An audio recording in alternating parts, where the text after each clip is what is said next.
परमार साहब को सम्मानीय सैल्यूट। परमार साहब, हमने जो हमारी कैपेसिटी से महाराष्ट्र में राजनीति शुरू की है आपके मार्गदर्शन के नीचे, तो हमें ऐसा सोशल स्टडी हो गई कि महाराष्ट्र में सैनिक समाज पार्टी की राजनीति करना सबसे इजी हो गया। कारण महाराष्ट्रामध्ये एक छत्री कोणताही पक्ष अस्तित्वात नाही। हा जो मॉब आहे, महायुती महाआघाडीच्या लोकांचा जो मॉब आहे, हा कधीही लढाई जिंकू शकत नसतो। लढाई जिंकण्यासाठी देयर मस्ट बी सिस्टमॅटिक वे, जे की सैनिक समाज पार्टीकडे आहे। आप सरसेनापती केंद्रीय लेवलचे आहात, तर आपण जो आम्हाला महाराष्ट्र टीमला आदेश दिला आहे, यामध्ये सुद्धा एक छत्री आदेश दिलेला आहे। त्यामुळे महाराष्ट्रातील राजकारण विधानसभा जिंकणं सोपं झालं आहे। कारण एक सेनापती कोणताही नाही। जसं की आपण साऊथ पासून पाहिलं, डीएमके, एआयडीएमके वगैरे असे जे पक्ष आहेत, वरती जरी गेलं आपण तरी आम आदमी पक्ष आहे, हे एक छत्री कार्य चालू आहे यांचं। त्याप्रमाणे महाराष्ट्रातील राजनीती ही सैनिक समाज पार्टीला एकदम सोपी झालेली आहे। There is no any one leader और there is no one party. त्यामुळे त्यांना हे मॉबला हरवणं सोपं आहे। जंगलामध्ये लोमड़ी झुंड से चलती है, लेकिन शेर अकेला चलता है। शेर अकेला चलता है, वही हमने महाराष्ट्रामध्ये सैनिक समाज पार्टी एक शेर बन के उभं राही है। त्यामुळे जंगलाचा राजा हा एकटा असतो, कारण तो शूर असतो, कारण तो धैर्यवान असतो आणि कारण तो निर्भय असतो, निर्भीड असतो। त्यामुळे महाराष्ट्रामध्ये सैनिक समाज पार्टी ही एकमेव लढाई करणार आहे आणि म्हणून त्याला यश नक्की येणार आहे। जसं जंगलातला राजा सिंह हा एकटा चालतो, परंतु ससे, खरगोश, लोमडी यांचा झुंड असतो, तसं महाराष्ट्रामध्ये राजकारण करणाराचे झुंड आहेत, मॉब आहेत।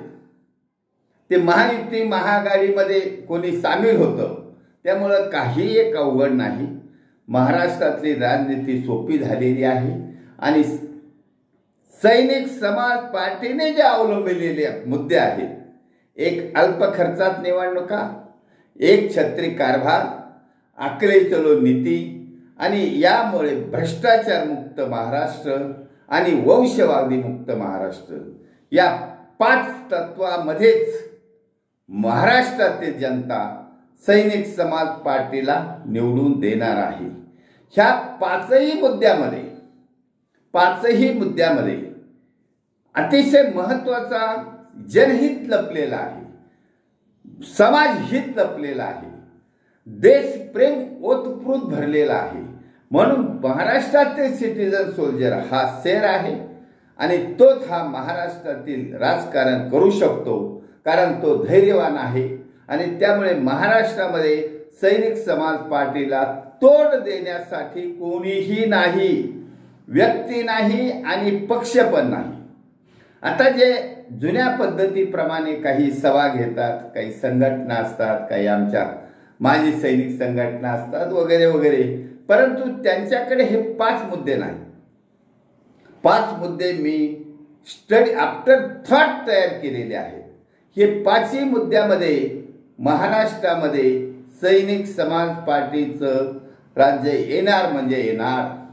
कारण आमच्या प्रत्येक लेखामध्ये, प्रत्येक व्हिडिओमध्ये छत्रपती शिवाजी महाराजांची घोषणा हर हर महादेव ही दिल्या जाते, कारण या घोषणेमुळे इवन महाराष्ट्रातील 13 करोड पैकी प्रत्येक नागरिक हा भारावून जातो, भावनिक होतो आणि छत्रपतीच्या नावाने या सैनिक समाज पार्टीच्या उमेदवारांना, सेनापतींना, सरदारांना, शूर आम्ही सरदार आम्हाला काय कुणाची भीती या उद्देशाने सैनिक समाज पार्टीचे उमेदवार पुढे आलेले आहेत.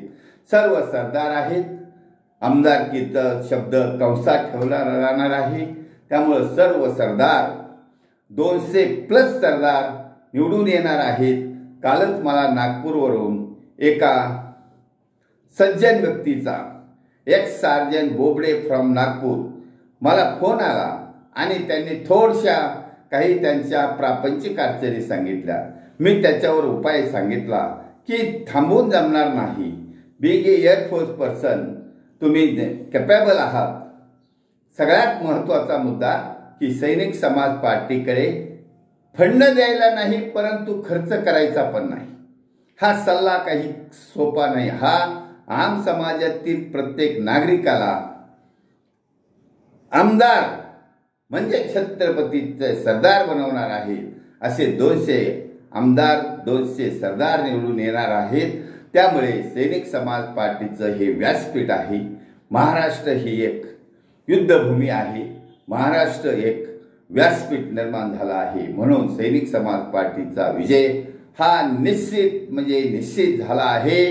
त्यामुळे मी आमचे राष्ट्रीय अध्यक्ष परमार साहेबांना सॅल्यूट करून हे सबमिशन केलं आहे की what is the condition of politics in Maharashtra, म्हणून ह्याच्यावर आता लेख पण जारी करतो.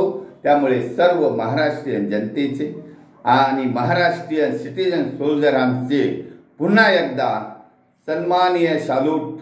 जय भारत वर्ष की जय. छत्रपती शिवाजी महाराज की जय.